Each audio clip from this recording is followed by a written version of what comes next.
We're back, baby. What's up? In this episode, we talked to Kayla Shivji, a psychic medium, channel, and mentor. We chatted about channeling, integrity levels, and how Archangel Michael is a real businessman.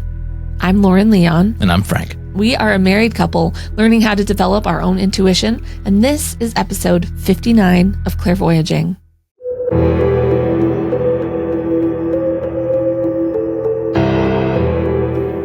Wayfeather Media presents Clairvoyaging.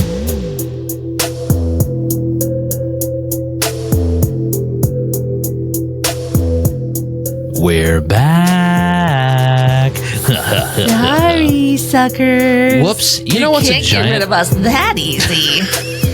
We're back and worse than ever.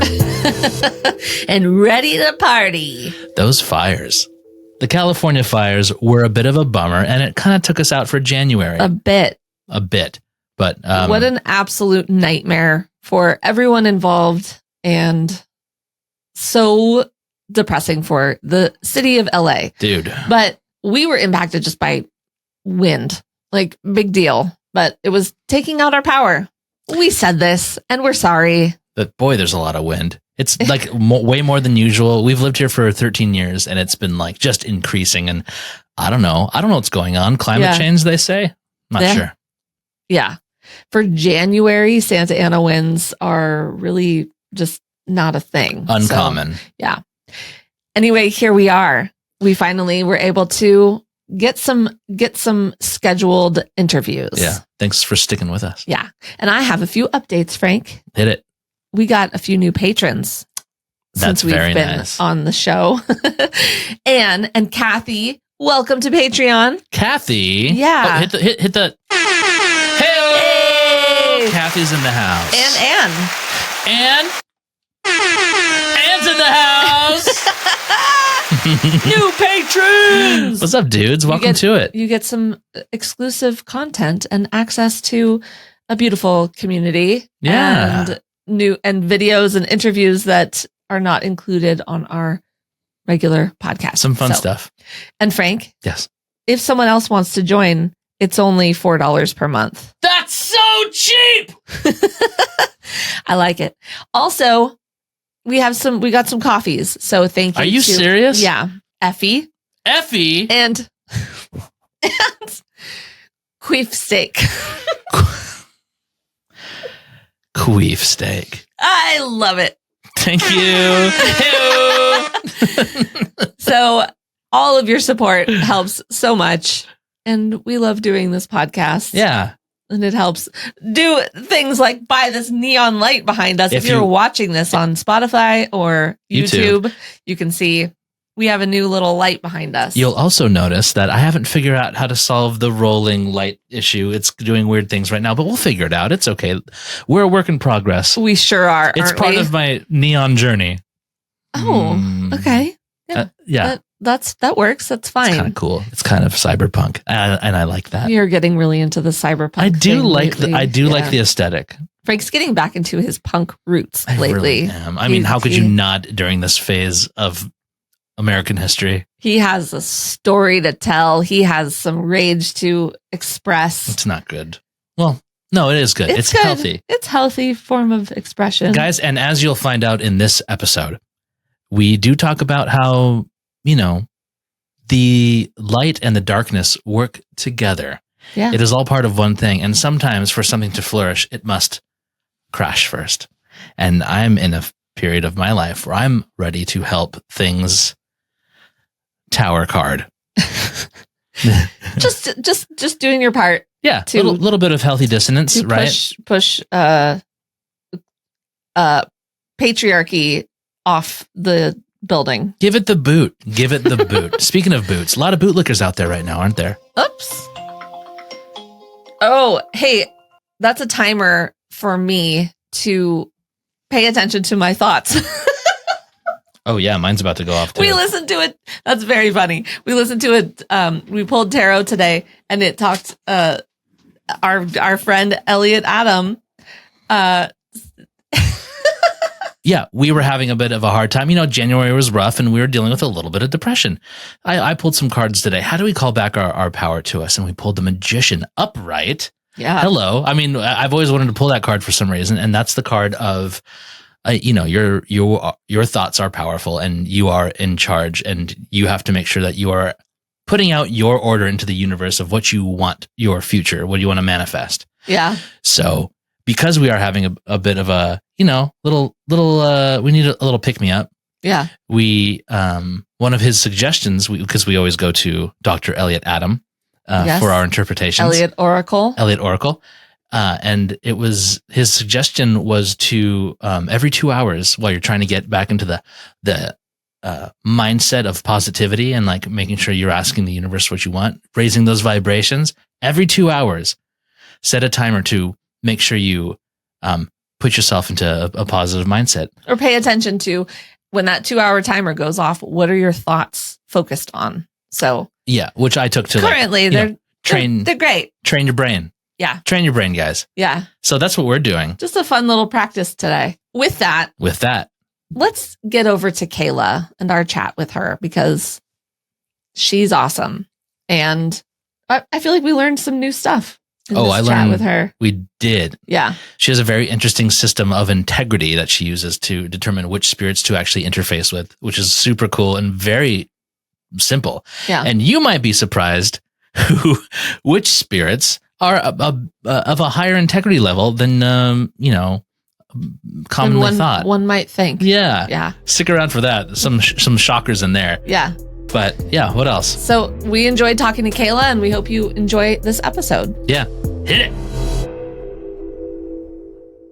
Kayla, thank you so much for joining us on Clairvoyaging. We are thrilled to meet you and to hear your story. So would you mind giving us some backstory on how you got here and what you're up to now? Thank you for having me. I would love to. So I have a very complex backstory. I was born in Oklahoma, but mostly raised in Virginia. I was a Navy brat, raised in a very heavily religious upbringing. So I was part of the Independent Fundamental Baptist Church. I also went to that Christian school. And so my entire life revolved around that. And I believe it was around the age of 16, I started to go through like a really heavy depression and just started to question all of these beliefs that had been force fed to me, and started to like explore, well, what do other people believe? What is out there? What is kind of like the central theme here in religion? And through that, I just began deconstructing and forming my own relationship with God or source.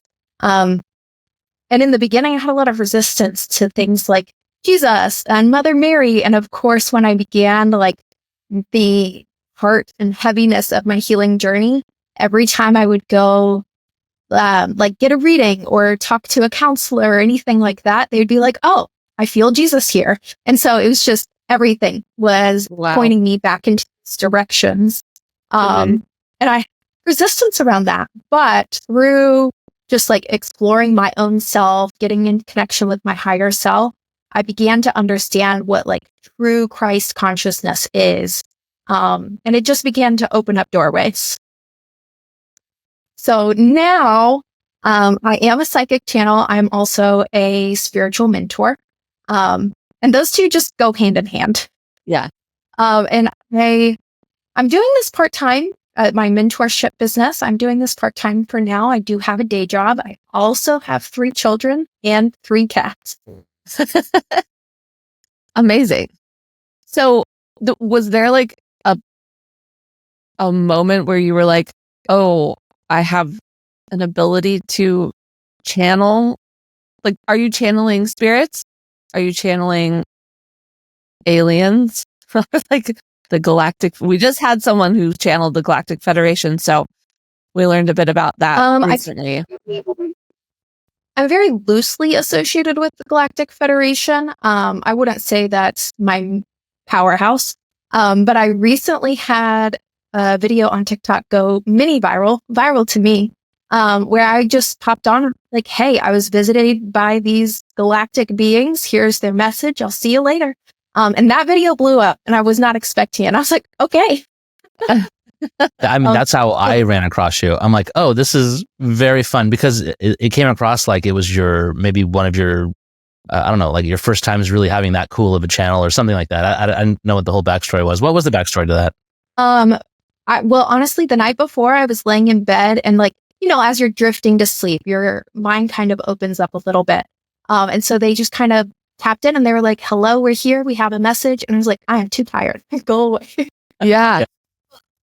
I told them I would make time to channel. And so that next day I sat down and I was just going to write it. I thought maybe this is just for me. And I said, is this something that I should just record for the public? And they said, yeah, go for it. So I literally just set up my phone, tapped into the channel. And for the most part, I generally will just like hear or receive the information and then relay it. So it's kind of like a third party. They're saying this is what's happening. And through this particular channel, it was just such an energetic match. And it was such a clear connection that they ended up kind of coming in and speaking through me. So I took a back seat and the whole time I'm watching them, I'm like, don't say that. That's embarrassing. Really? Yeah. Wait, what did they say that was embarrassing? Well, they just started referring to me in like third person and they were like, Kayla's kind of going through this and she doesn't fully understand, but this is what's happening. And I was like, oh my God. Oh my gosh. Wow. Did I not send that one to you? No. Oh man, it's a great video. It's like 5 minutes, but it was a complete new experience for me. Yeah. The only time I've something similar where they like almost come through me is when I was channeling Hecate. Well, that's so funny. Oh my gosh. Yeah.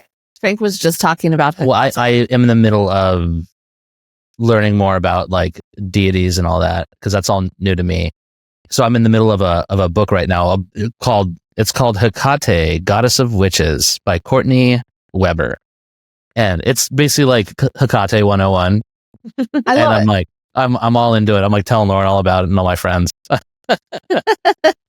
But yeah, tell me more about that experience for you. I think initially, honestly, my like spiritual awakening, at least the major portion of it, began as like a self-care journey.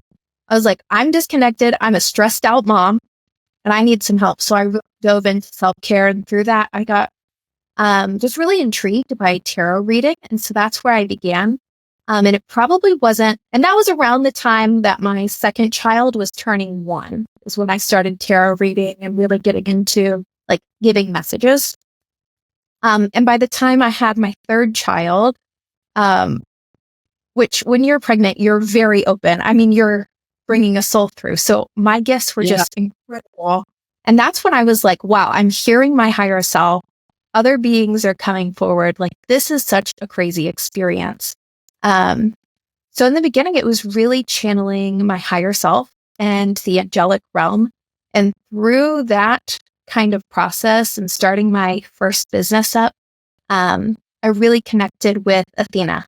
She came in very heavily and she was really strongly like my guiding force through my business startup for a good 1.5 years. And she really helped me with a lot of like the inner child work, which she's cool. This warrior goddess, which she absolutely is, but she's incredibly nurturing. And so for me, my connection to her was very much inner child. And then it just kind of skyrocketed from there. By the time I've never intentionally sought out galactic beings like on purpose, but every once in a while they'll drop in and it's very much like a radio tuning. I remember one night, it was during the pandemic, but I like almost heard the radio tuning where it was like, and then a message dropped in and I was like, whoa, this is wild. That's cool. Whoa. Yeah. And so now just through like the practice of it and getting super comfortable with being able to do this and then share that on the internet, the channels have just become more and more clear and more intense. So when you were like 16, you said you were starting to like question all of this, all the organized religion stuff. What did you have when did you gain this knowledge of like, I can channel like angelic realms or spirits or Hecate?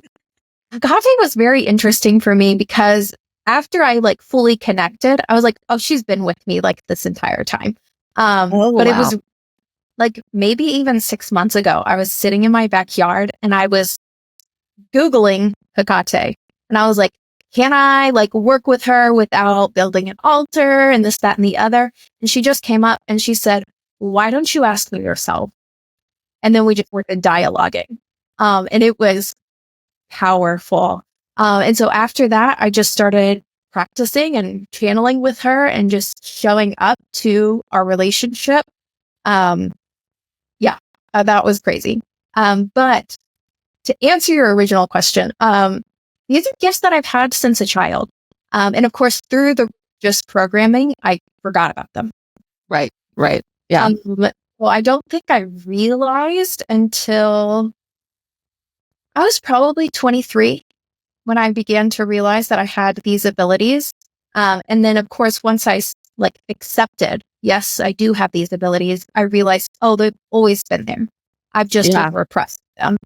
Because now that I'm more aware, I look back at my childhood and I can see the angels that sing me to sleep each night and had these like little touches throughout my life, which is really crazy and awesome. Yeah. So nice. So cool.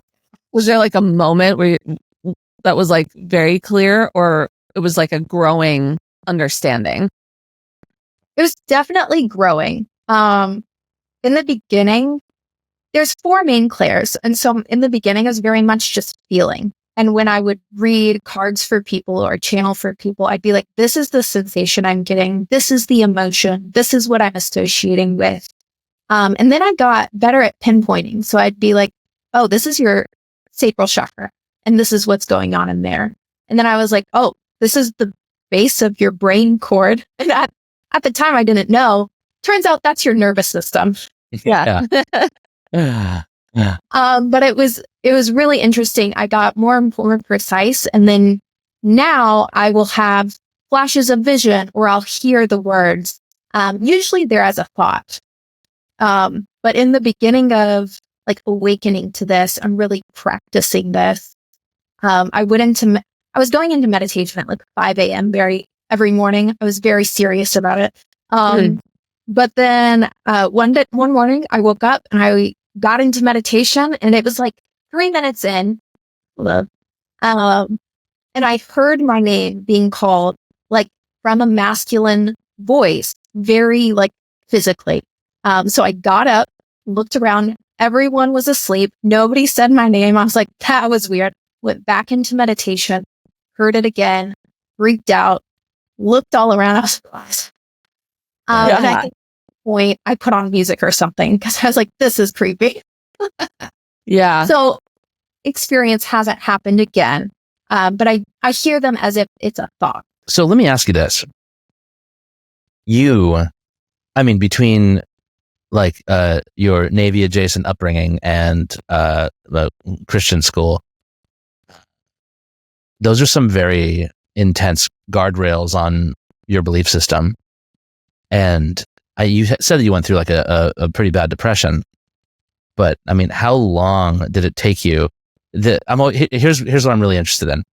The journey from I am a Navy brat / like deeply Christian person to I work with Hecate. There's a lot of journey in the middle there.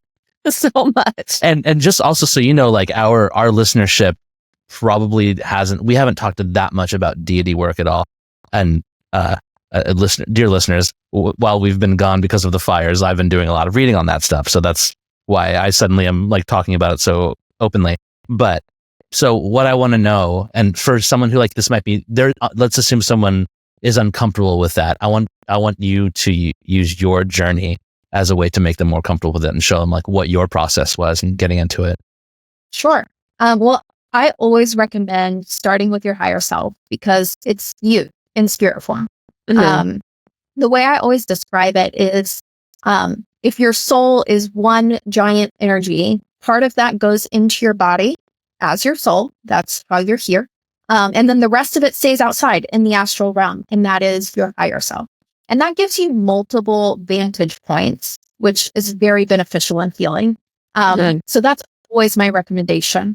And just know, like, anytime you're doing any kind of spiritual work or channeling or tarot reading or any of these divination tools, you're in charge. You set up the parameters, you set up your protections. And I talk a lot about like my preferred parameters.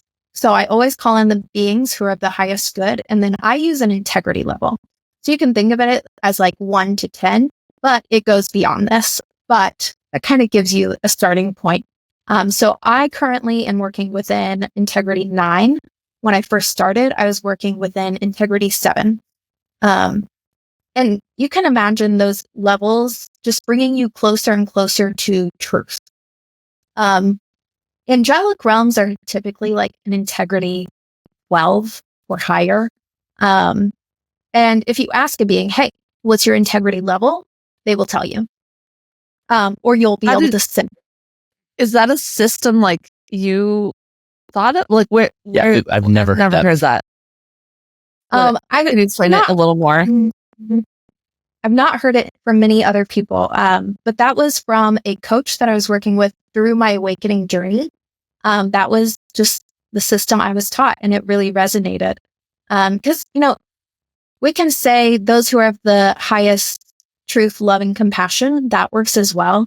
That to me is just a little bit too open-ended. Sometimes I work with dark goddesses. They're of the highest light. Yes, they are capable of light, but they're also capable of depth and darkness.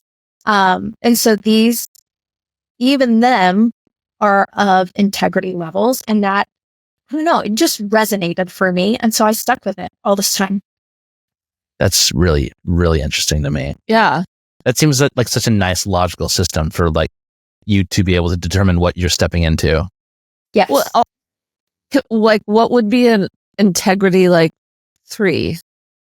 What? So integrity 3, you would think of a being that is there for nefarious reasons. They can come from any realm, Okay. but they're to steal from you, essentially. Okay. Tricksters are typically of an integrity 5. They're there just to play with you. They want to watch you run in circles. They think it's funny. It brings them amusement. Okay. And recently I had Lucifer come in for a client. Because my integrity level is 9 and that's my boundary, while I was in session, and I said, do you work with any deities?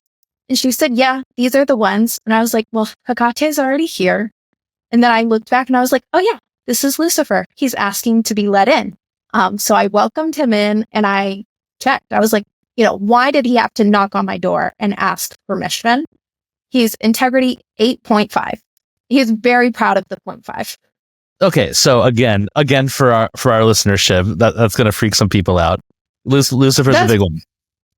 It is a big one. Yeah. People are coming from.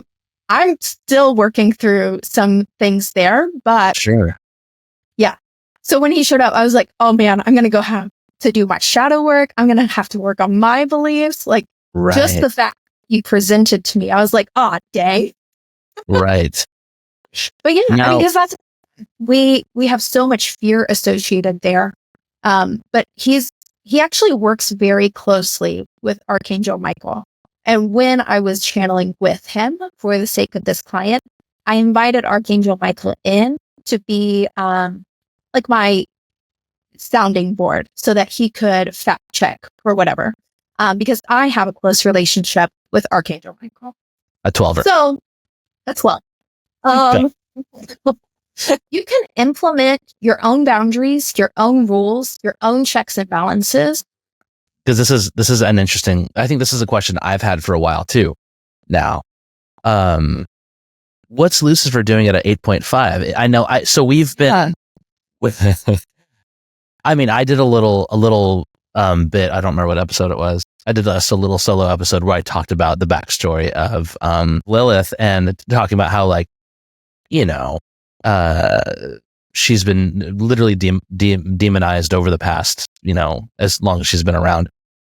And yeah. And so now, as for, you know, what the Christian religion would have to say of being the top bad boy here, to hear that like thieves and tricksters are like 5 sub and Lucifer is 8.5.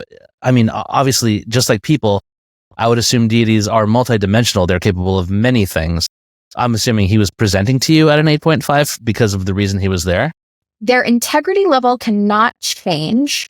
If you're a visual receiver, like you have clairvoyance, you can actually ask for a deity's true form. I love to do this with Jesus. He's very normal looking. He's got it. He's just like he wants to sit on your average. couch with you and like have some Cheetos, right? Like he's just chilling. Yeah. All right. He's very chill. What is his integrity level? Oh, I don't think I've ever asked. That's an interesting question. 15. 15? 15. You just asked? Yes. Can you say hi to him for me? Yeah. What's up, Jesus? Hey, bud. She's like, hang on. It was like you were sending a text. That's awesome. He's a 15. Okay. Oh no, he responds to his text faster than I do. Yeah. I have to. I'm a 6. What would Jesus do? I'm a full mid right now. That's fine. No. That's really cool. Okay, so back to Lucifer. Yeah. So you can ask people to show their full, true form. Yes. Yeah. Because these beings that want to work with you, if they're presenting to you and you're not seeking them out, it could be vice versa, but usually they come to me. They present to you in a form that makes sense to you, something that you can resonate. So, like Athena would come to me in a very nurturing, mothering energy because that's what she wanted to work with me on. Right. And at the time, I didn't see clear like bodies and bases. She was just a giant pink energy, and that's how I knew that's Athena. Wow. So, yeah. And so through like clarifying my gifts, I began to play with that. Like, oh, show me your true form. I want to see like what you really look like. And I think Gaia and Jesus were the ones that I found most intriguing because of how the world portrays them so often. Mm-hmm. Man. Wait, hold on. What's Gaia like? Yeah. Gaia's like Earth, right? She is Earth. Okay. Yes. Yeah. Mother Earth. Well, she's striking. She's dark skinned. And she has just gorgeous, huge afro. And then she had like almost like golden leaves strung throughout it. And of course she can change her appearance. So that may not be what she looks like every time she presents. And then if she was in this gorgeous gown. But we typically see her very much more in like the Irish tradition with white skin, red hair. Sure, yeah. And so when I that's what I saw in meditation was red hair, white skin. I said, I'd like to see your true form. And she was huge, big in energy, but like it would have been like a 12-foot being. Wow. If it was. Wow. That's so Oh cool. my gosh. And what did Jesus look like? Like your average Middle Eastern man. He did have a beard. He was kind of thin. And he just had straight brown hair pulled back into a ponytail. Cool. That was I it. feel like Dude. I'd be like, I have so many questions. Like more like corrections. Or like, can you like say what happened. Like, you know, I want to know what.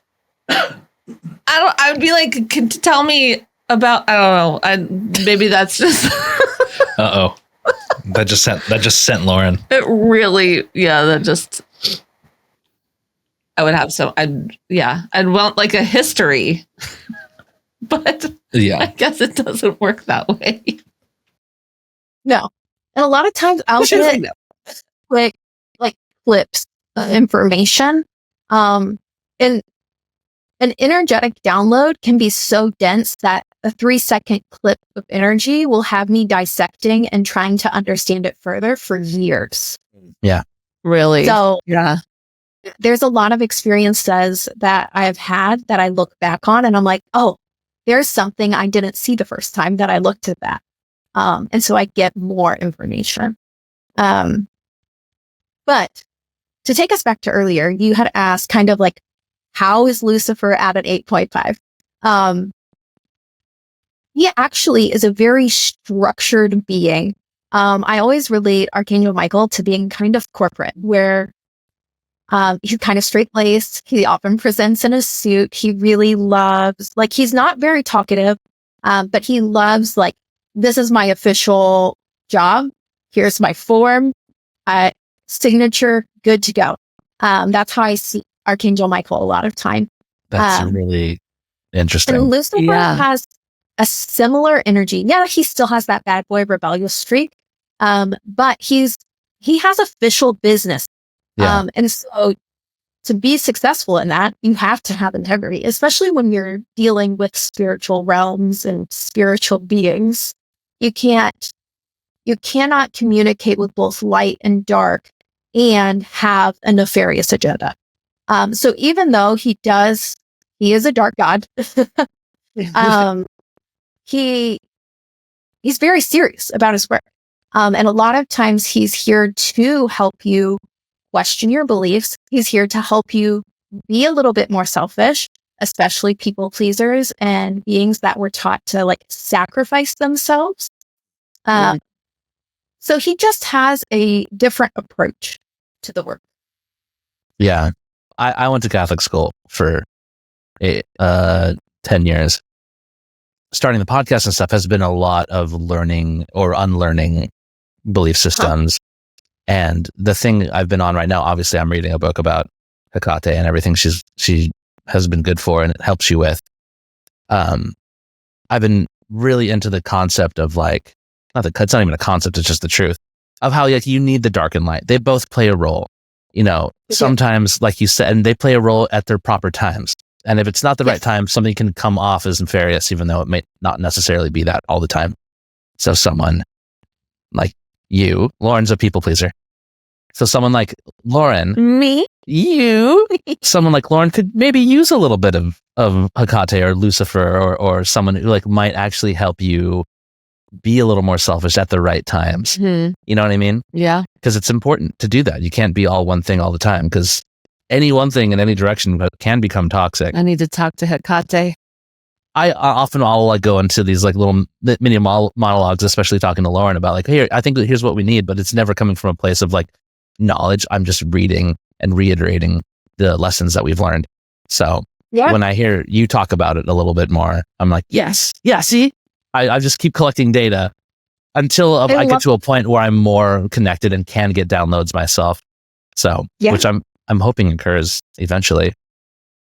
You have to do the 5 a.m. meditations. Yeah. That's right. Yeah. You don't. That's the only I don't do that. I'm very lazy with it now. Really? My guys are like, please sit down and meditate. I'm like, I don't know. I'm having such a hard time like making that time again. I was like very dedicated for a little while and I'm like, I got to get back into the practice. My recommendation for anyone that like struggles with meditation is to do a meditative activity. So that could be walking, doing your dishes, coloring, anything that kind of distracts your ego so that you can focus on the energetic. Something repetitive is great. I've found washing dishes is really good for it. I hate washing dishes, but when I get in Why? the zone, Yeah. magic. Yeah, Yeah. you gamified it. You gamified the dishes. Good for you. I want to go back a little bit again. Let me see here. Did you create an integrity system over there? Huh? Oh yeah, I took notes. But you're waiting to fill in all the other numbers. Oh no, I'm not going to ask about all the other numbers. No, I just, for your own knowledge. It was just so I can refer back. Angels equal 12. Kayla's at 9. What made you choose 9? I've slowly grown there. So I started at 7, and that was just what felt resonant to me as like a human who wanted to do good. And I made the mistake of asking my guides to help me raise my integrity level. Oh. Why was So that a that mistake? meant they gave me opportunities to mess up and tell the truth.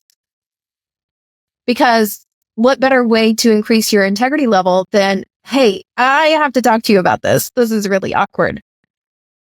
Be honest. You got to show up. You got to be in integrity. Interesting. Yeah. And so I stopped asking for that. Like, I'm not going any further. Then most of it has Gosh. it's been a very slow process. This has been over the course of years.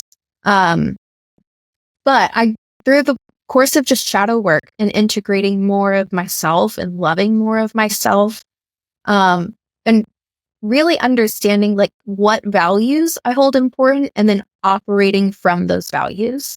That I asked to be raised to an 8. And gosh, maybe a couple of months ago, not too terribly long, maybe a year, who knows? My guide came to me and they were just like, hey, you can raise your integrity level. Like, you can stay saying 8 if you want to, but energetically you've up leveled. And I was like, oh, thanks for that notification. You've been promoted. You got promoted. That's so, this integrity system is so interesting to me. Yeah. And that happens with spirits or guides as well. They can expand and grow and up level also. What was the best way for you to do shadow work? Was there did you work with someone? Did you work with like a journal? How'd you do that? Did a lot of journaling. Fairly early in my journey, I took, goodness, I can't remember what the course was called, but it was a group course where we would meet over Zoom once a week. And they provided like journal prompts each week for us to go through. Mm-hmm. And that was a really cool experience because I got to like experience and work with my shadow through the journal prompts. And then we would come together and we would all share about our shadows. And so we got to witness each other's shadows. Wow. And after those videos, it was so raw and I felt so vulnerable, and it would be the smallest things, but just allowing your shadow to be seen, was a very powerful practice. So that's how it began. Now it's kind of just a natural, like relationship, really, where I'll notice, hey, I'm feeling a little bit funky. Where is this coming from? Oh, that's my shadow. She needs some attention. She needs to listen to angry music or whatever it is. I haven't done a lot of like actual shadow work. I've done inner child stuff, but the shadow work, I'm like, it's probably time. Inner child and shadow work is very similar. Of course, you're going to approach them a little bit differently because your inner child needs lots of reassurance and love. Mm-hmm. Your shadow also needs that. But if you come at it with like the same like little kid reassurance, your shadow is going to get offended. But those two, they really go hand in hand. So the shadow is all of the parts of you that you don't want to see. So a lot of the times those are the things that you're resistant to. Like, well, I'm not an inconsiderate person. Well, maybe sometimes I am, actually. Right. Maybe sometimes I'm selfish. And so the purpose of shadow work is to be able to see those parts, love those parts, and then own them. Because what happens is when we deny our shadow, push them away, they operate in the background, whether we want them to. Right. They're manifesting what they desire. We're just not conscious of it. So that's why we're self-sabotaging. That's why we're putting up roadblocks. That's why we're running away from love. Right. So when we accept it, when we bring that love in, when we say, hey, actually, I totally see why you want to sabotage every relationship. That makes sense. Let me bring some love here. Let me sit with this. Let me bring in compassion. Then you build that relationship and it's like, okay, well, now that you see your shadow, it doesn't have to hide. Now it can come to you and say, hey, I'm feeling really vulnerable in this relationship. I'm uncomfortable. And you can share that, or you can take a step back, or you can put up your boundaries. You can work with it. Okay. We have done shadow work.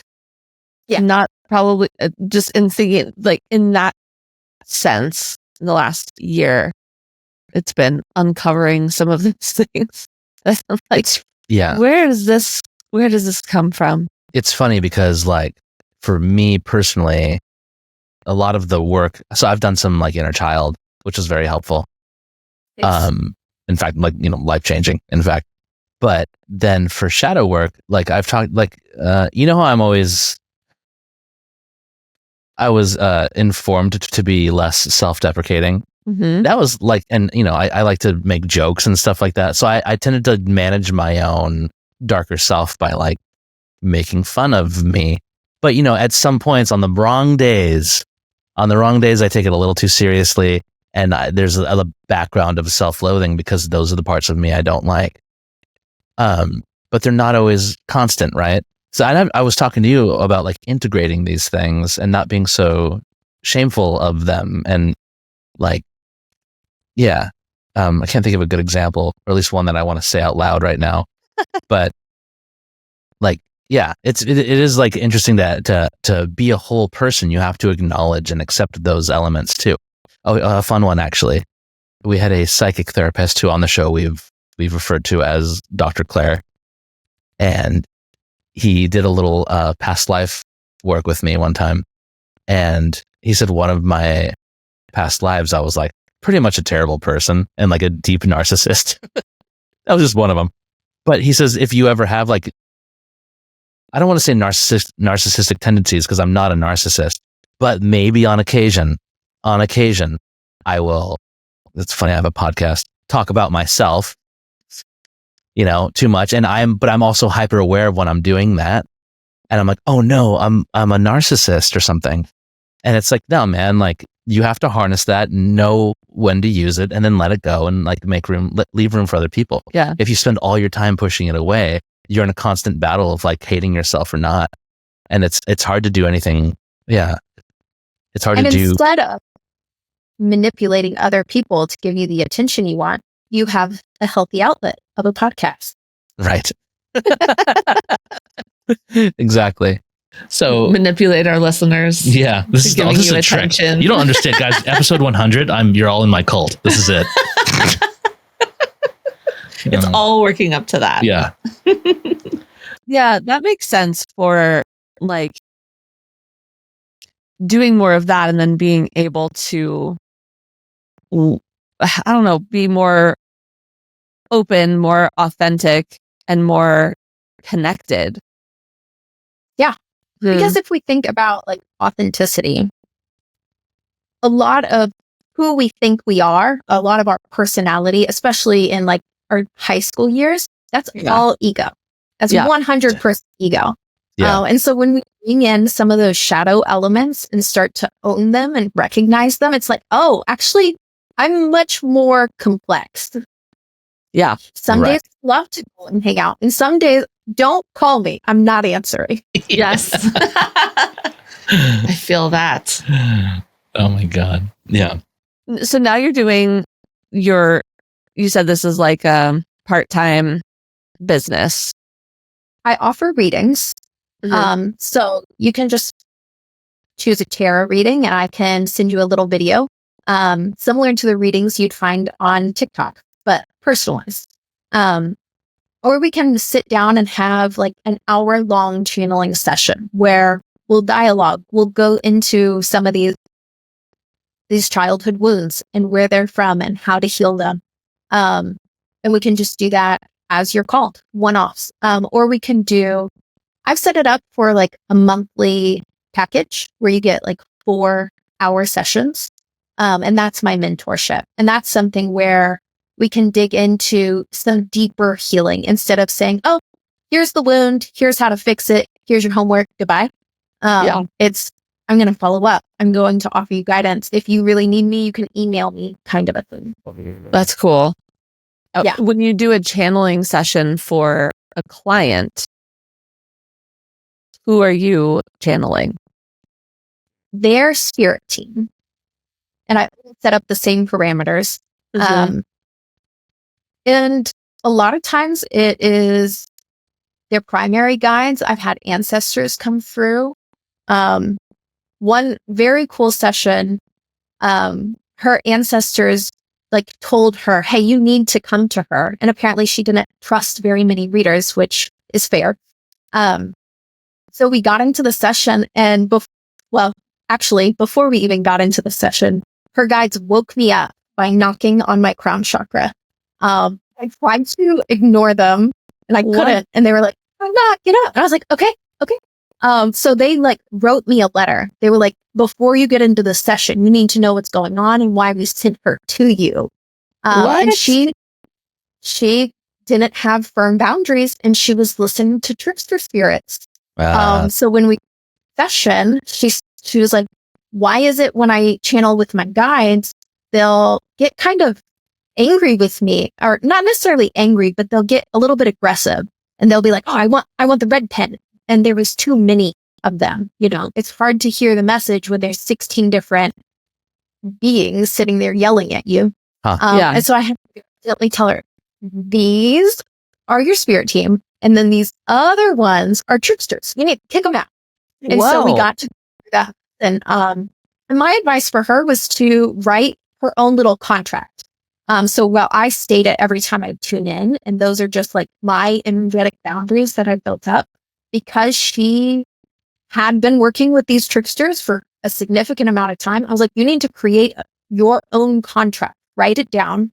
This is my integrity level. This is who I'm willing to work with. These are the messages I'm willing to receive, and then sign your name. I really like that you brought such a like spiritual thing down to a piece of paper to make a contract. That's like, can you talk to us a little bit about like, I mean, because that's kind of like you can consider that like a ritual, right? Like making something kind of a physical representation of like a spiritual request. Yeah, absolutely. I love very simple things. To be completely honest, if it's overly complex, I'm just not going to do it. For sure. So if I need to hold my energy, I'm going to jump in the shower. I'm going to put on healing frequency. Yes, I do like smoke cleansing. I do the meditations and source energy and all of those things. But there are certain times when your ego is just too loud. It has to be simple. And so I love candle spells. I love writing it on a piece of paper and flushing it down the toilet. Really? Yeah. And that's fun for my inner child too, because I mean, my inner child loved to make mud potions. Yeah. Oh yeah. I tell her like, hey, you can flush this thing down the toilet. She's like, oh yes. That's awesome. Yeah, that's great. I can get behind a good toilet flushing of some garbage notes. You've done some burning of things. Yeah. What'd you do? I wrote down all the things, self-limiting beliefs that I wanted to get rid of, and then I set it on fire. Right. I mean, that was like pretty powerful, pretty helpful. I like writing it all down in one thing where I'm like, oh wow, I have a lot of these, and I kept going. Right. Yeah. Same thing with me. Like, I don't like, maybe because I'm tired of it from being Catholic for so long. I saw Yes. all the like very like drawn out, dragged out ritualism twice a week for hours, right? And I don't care to do that kind of stuff anymore. But this brings up the question: you earlier when you're talking about working with Hecate, one of your questions was, do you need an altar? Which is all that ritualistic stuff that like they do in church too. What did she say about that? She said, no, just the relationship. That's nice. She said, I love those. They're very nice. If you want to, I'll accept that. But it was just communicate with me. When I tell you to send out a message, tell the people. And I was like, okay. So much of like the things you read about working with deities and stuff revolves a lot around, offerings and stuff and rituals and all that. And it's like, I'm not quite a witch here. So it's like that's kind of out of my comfort zone. I'm more of a heady guy. So it doesn't resonate for me either. It's not, I've never kept an altar of any kind. I'll do an occasional, very simple spell, like flushing it down the toilet or lighting a candle. I've done recently through working with Hecate, she's instructed me to do 2 or 3 like more set up rituals. One was cord cutting, one was transmutation, and then one was protection. And they still took like 30 minutes. I did the salt, I put the herbs, I said the words, and I lit the candle. So it's still very simple. And the only reason I did the like more drawn out ritual was because of Hecate's influence. How much of that ritualism is like necessary? Because I think some of that makes me hold back from even like mentally trying to communicate with that, like that force, that spirit, or that for like guidance sometimes even, right? Yeah. Especially in this time where like, there's a lot going on in the country, and it seems like a good time for just a little bit of some dark energy just to like help tear things down before they get out of control.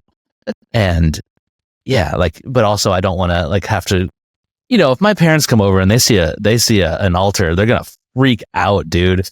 Like, even though they've opened their minds, even though they've opened their minds to this stuff a lot, which has been absolutely incredible, like they're not ready to see that. So, which is funny because you can have an altar as a religious person, and like it's just not the same. So Jesus up on in your doorway or wherever, and you can have a Christian altar, but not a pagan one. That's too much. Yeah. Which, I mean, let's be honest, like most of the stuff that would be on a Christian altar was originally pagan anyway. They stole it. So definitely. Yeah. But I will say that isn't like that rule of there isn't the need for the ritual and the altar. That isn't true for all deities and all practitioners. It's very relationship based. So I always advise people to just ask. That is true for most of the deities that I've encountered, where they're like, just talk to me. I'm here. I want to help. I love you. Just show up. But there are others that, whether the practitioner maybe has their own energetic boundaries or ego hurdles that they need to go through, and the rituals necessary for them to bypass this, or the deity has very specific respect rituals that they prefer. I have not come across that, but it does exist. Let me ask you this real quick. Have you, aside from Lucifer, were there any other big surprises that you weren't expecting in terms of like integrity levels and who showed up? I think the other being that took me really off guard was Lilith. Because I'm so familiar with Hecate, which she shows up in a pretty nurturing energy for me, that is me also. So it makes sense that she approaches with that similarity. But I was like, oh, I'm used to this dark goddess thing. And so when Lilith stepped in, I kind of expected her to, like, yes, be big, yes, be dark, but to have a little bit of gentleness. And she showed up huge. And the very first time I channeled with her, I've never channeled a curse before. Never, ever, ever. I don't think I've ever cast a curse, at least not in this lifetime. And so the first time I channeled with her, she had me channel a curse, and I just wrote it down. I didn't cast it. I was like, why are you giving this to me? But it was incredibly powerful. And I made sure to ask, I was like, is this something you want me to share with like the general public? Because it feels a little bit dangerous to just unleash on the world. And she just said, not yet. And I was like, okay, I'll take that. And then I was like, is this something that is in the highest good? Like, I work mostly in light. I have very strong integrity and boundaries. And she said, yes, this does serve the highest good. I left it at that. I left it in the notebook, and I was like, this is interesting. I've never had this experience, but that is my main experience with Lilith. And she is very high integrity, but she's serious about the work she has to do. Yeah. She give you a reason why? No. It was a curse. It was a curse for men. Oh my gosh. Sorry. Yeah. She's like, not yet. I'll tell you when to unleash. Oh, men? Like, that's a little dramatic here. Yeah. So I'm kind of like, I'll think about it every once in a while. And I've got the sense that the term men is actually in replacement of patriarchy. Sure. So it's not necessarily every single man, but it is the toxic version of the structures they built. What are you talking about? What? Huh? What? Oh my gosh, that's so fascinating. So when are you gonna unleash that puppy? I don't know. Yeah. I might not ever. Awaiting further instructions. I am. Yeah. Yeah. On standby. Very interesting. Hecate walked me through something that she's called the Night Goddess Path. I've talked about it a little bit. And it's not something that I've alone walked through. There's other people who I've interacted with that have gone through that. But part of that initiation phase was I spent about 2 weeks channeling every night with a different dark goddess that Hecate presented me with. And so that was of that like series, my initiation. That was one of those channelings. And I have been instructed to start sharing those on YouTube one by one. So I don't know if that'll ever be included in just like the general public. That may be behind a paywall or something, but yeah. Oh, please do a YouTube series. That's awesome. Living in Oklahoma, just a side question. Oh. Is there, how is that? Like, how is that? Is it challenging with your belief system versus, I mean, I know that Oklahoma can be a little more it's a red state. Religious. Yeah. Red state. They are. Yeah. Well, I found, because I have a religious upbringing, a lot of my family is still very religious. A lot of my coworkers and things were also religious, but I found they'd spark a conversation and I would come in and we would be talking about very similar things, just different terms. And so I found ways to like spiritually encourage religious people without necessarily challenging their beliefs, just supporting. Yeah. Oh, God loves you. God sees you, whatever it is. So you just replace source with God. You replace energy with prayer and all of these different things. But it is a little bit challenging. I've found a really cool spiritual community. There is a lot of little mom and pop shops. So I've done local readings. I've gone to different circles and things like that. It's present, but it's just not mainstream. It's still a very red. Yeah. It had to be a little difficult to find that community. Yeah. Oh yeah. I sought for it. Okay. Yeah, go for it. Where can everyone find you if they want readings or mentorship from you? Give us all your plugs. So the best place to find me right now is on YouTube. My handle is wayfinder.wavemaker. Or you can search me by name, Kayla Shivji, Shivji. I should come up. I am also on TikTok, same handle.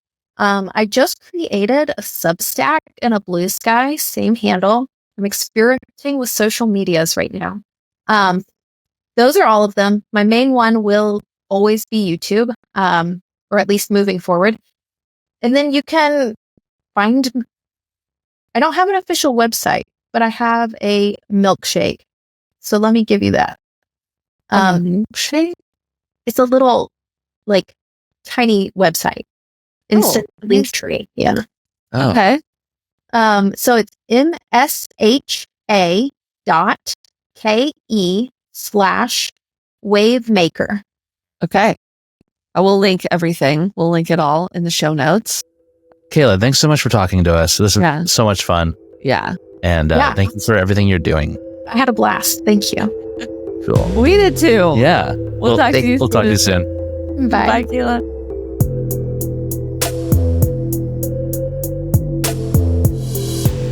Thank you for listening. Visit www.clairvoyaging.com for show notes, merch, or just to say hi. If you'd like to support our journey, visit www.buymeacoffee.com/clairvoyaging. This has been a production of Wayfeather Media.